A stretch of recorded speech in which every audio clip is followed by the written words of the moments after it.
Hey friends, welcome or welcome back. My name is Shannon, and today we're going to talk about some books for Shorty September.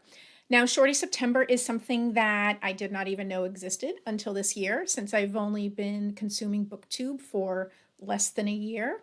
And this is where we focus on reading short books. And everyone has their own definition as to what is a short book. Some people say it's less than 300 pages. Some say it's less than 250 or 200. For my purposes, I'm going to choose books where I think I can read them in one day. I'm actually heading out traveling in a week or so, and I'm going to be bringing some books with me. And I figure, what the heck, let me bring a bunch of short books and see how many books I can read on vacation. Unfortunately, I'm not going anywhere very exotic. I'm just heading to Tennessee to see my in-laws. So I will have plenty of time just relaxing with the family, and I'll be able to read a bunch of books. So I've picked out a whole bunch of short books. Most of them are definitely under 200 pages, some even less than that. And my goal is to see how many I can fit into my book koozies. And then that way, I'll stuff them in here, stick them in, one in my suitcase, and then one in my bag that goes under the seat in front of me. My partner and I, when we travel to see his parents, we pack as light as possible, so we do not check any luggage. So I do a small suitcase above and then my bag below. So I will try to fit as many books, little books, as I can in my koozies and see where we go from there. But I do have a long list, and not all of them will fit. So this is just what I'm hoping to choose from. To start, I have a couple of books from some Latin American authors, because I believe starting September 15th to October 15th is Hispanic Heritage Month. And so I have two books here from some Hispanic/Latin American authors. The first one is The Old Man Who Read Love Stories by Luis Sepulveda, translated by Peter Bush. This is set in Ecuador, where Antonio Jose Bolivar Proaño lives quietly in a river town in the rain-soaked jungle of Ecuador that is slowly being overrun by tourists and opportunities. Having lost his wife decades earlier, he takes refuge in books, paperback novels of faraway places and bittersweet love delivered to him by the dentist who visits the village twice a year. And then I believe there's some sort of conflict where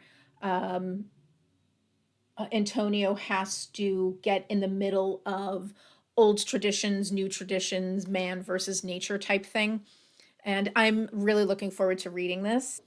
Next, for Hispanic Heritage Month, we have The House on Mango Street by Sandra Cisneros. And I don't know anything about this story, but I do know it's a classic. And it tells the story of Esperanza Cordero, and it is her growing up in Chicago, inventing for herself who and what she will become. I know that a lot of people really like this book, and I think it'll be a quick read.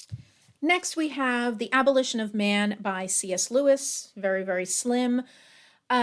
So before anyone gets excited, I am not a reader of Christian literature or Christian authors, and I do know that C.S. Lewis is kind of like a Christian apologist, but he was also an educator of literature, and he has written some amazing essays about literature. And, this here, The Abolition of Man, isn't necessarily about literature, but it seems like Lewis sets out to persuade his audience of the importance and relevance of universal values such as courage and honor in contemporary society.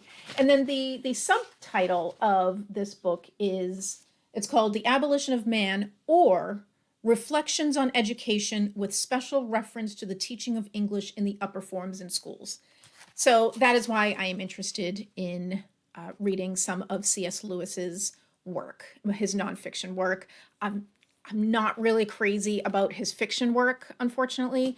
I would love to be, but it's just never resonated with me. But I am looking for his nonfiction. Another nonfiction, James Baldwin, The Fire Next Time, and this was published in 1963, and it consists of 2 letters written on the occasion of the centennial of the Emancipation Proclamation that exhort Americans, both black and white, to attack the terrible legacy of racism. If I do manage to get to this book, this would be the first Baldwin I've ever read, and I do have a bunch of his books, fiction and nonfiction, and he's just been a writer that I've always wanted to get acquainted with, and I do think that this is a great place to start. Next, Boulder by Eva Balthasar, translated by Julia Sanchez. This was just recently in 2023 shortlisted for the International Booker, and I've heard nothing but amazing things about this book. I didn't realize it was so tiny. It is tiny.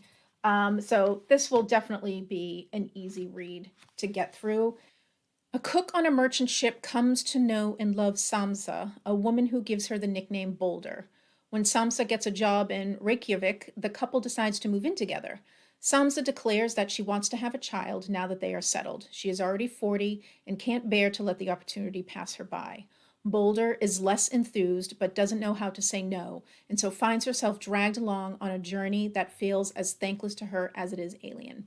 I'm definitely interested in this, especially since you've got older female characters, and I have really been interested in how much literature these days is being written from the older woman's perspective, and I'm here for it. Next, we have The Bridge of San Luis Rey. I believe I'm saying that correctly, by Thornton Wilder. This was actually a winner of the Pulitzer. I can't remember what year. It would have been, I believe it was in the 1920s, and on Friday noon, July the 20th, 1714, the finest bridge in all Peru broke and precipitated 5 travelers into the gulf below. A traveling monk, Brother Juniper, witnesses the catastrophe and becomes obsessed with investigating the lives of its victims in order to prove that their deaths had meaning. I've had this on my shelf for a little while. Thornton Wilder is not unknown to me. I have read and seen productions of his play Our Town, so it's a very well-known play. Schools love doing it. Actors love doing it. It's just one of those plays that everybody who has been in theater knows of the play and has either seen it or performed in it. I've never performed in it, but I have seen it and read it. So I am familiar with Thornton Wilder. Next, we have Ethan Frome by Edith Wharton. I am very familiar with Edith Wharton's work. I have read The Age of Innocence and The House of Mirth, but never read Ethan Frome. And I really don't know anything about the story, and it is teeny, so I can get through it quickly.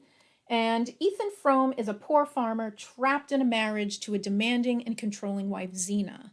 When Zena's young cousin Maddie enters their household, she opens a window of hope into Ethan's bleak life, but his wife's reaction prompts a desperate attempt to escape fate that goes horribly wrong.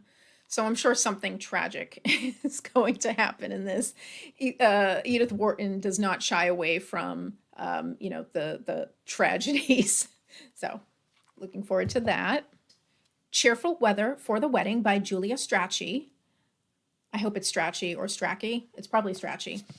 And this is a beautiful Persephone edition. I love Persephone books. They really are they do such a great job. On a brisk English March day, Dolly is getting ready to marry the Honorable Owen Bingham. Waylaid by the sulking admirer who lost his chance with her, an astonishingly oblivious mother, and her own sinking dread, the bride-to-be struggles to reach the altar with the help of a bottle of rum. That sounds exciting. I wonder what happens. Does she make it? So this is, very short. And even look at the pages, like the margins are huge. So this is definitely going to be a quick read. Slow Days, Fast Company, The World, the Flesh, and L.A. by Eva Babitz. Now, I don't know a whole lot about Eva Babitz, but I have heard she is one of the authors to read if you want to read about Los Angeles during a specific time, the 60s and the 70s. And she has done a lot of fiction and nonfiction about that time period and her life in that time period in LA. Slow Days, Fast Company is a full-fledged, full-bodied evocation of a bygone Southern California that far exceeds its mash note premise. In 10 sun-baked Santa Ana wind-swept sketches, Babitz recreates a Los Angeles of movie stars distraught over their success, socialites on 3-day drug binges holed up in the Chateau Marmont, soap opera actors worried that tomorrow's script will kill them off, Italian femme fatales even more fatal than Babitz, and she even leaves LA now and then, spending an afternoon at the house of flawless Orange County suburbanites. That sounds really great. I'm actually really excited to get into this.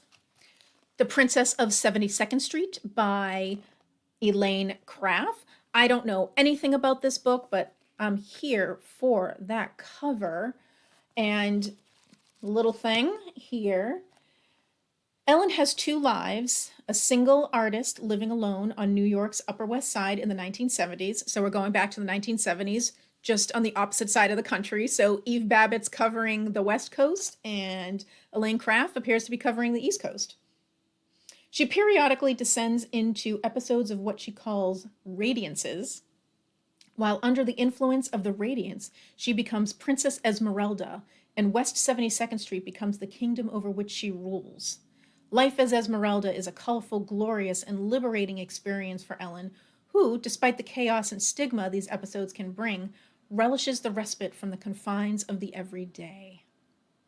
That sounds really interesting. The Prime of Miss Jean Brodie by Muriel Spark.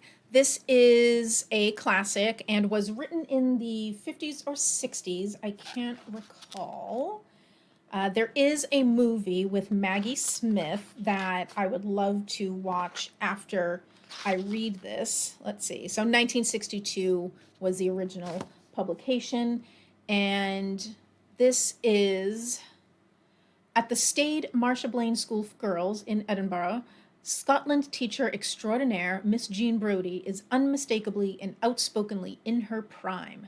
She is passionate in the application of her unorthodox teaching methods, in her attraction to the married art master, Teddy Lloyd, in her affair with the bachelor music master, Gordon Lowther, and most important, in her dedication to her girls, the students she selects to be her creme de la creme. Very interesting. So, Miss Jean Brodie's busy. Looking forward to checking that out. And it's little teeny thing. And last, we have Of Mice and Men by John Steinbeck. And this is very, very short. And this would, if I do read this, this would be my first Steinbeck novel. I've never read his novels before. However, I have read and performed a scene in Of Mice and Men, the play. So I've never read the novel, but I have read and performed in a piece of the play. But if I do read this, it would be the first time I'm reading his novels. And this is an intimate portrait of two men who cherish the slim bond between them and the dream they share in a world marred by petty tyranny, misunderstanding, jealousy, and callousness. So, looking forward to checking this out. All right, so this is all the books that I'm planning on going through to see if I take them with me. Let's just see how many I can fit into the koozies. My book cozies, whatever you call them. All right, so I can fit that many in that one. So 1, 2, 3, 4, 5 in here. Okay. So I can fit all but 2. So I would just have to choose which 2 I leave behind. And I could easily get through like one on the plane. So from Boston to Tennessee, it's only a 2-hour plane ride. So I could probably finish one on the way there, one on the way back, and maybe one a day. We will see. I will update everyone when I get back. So that is all I have for you today. Thank you so much for joining, and good luck with your Shorty September reads, and have a great day. Bye.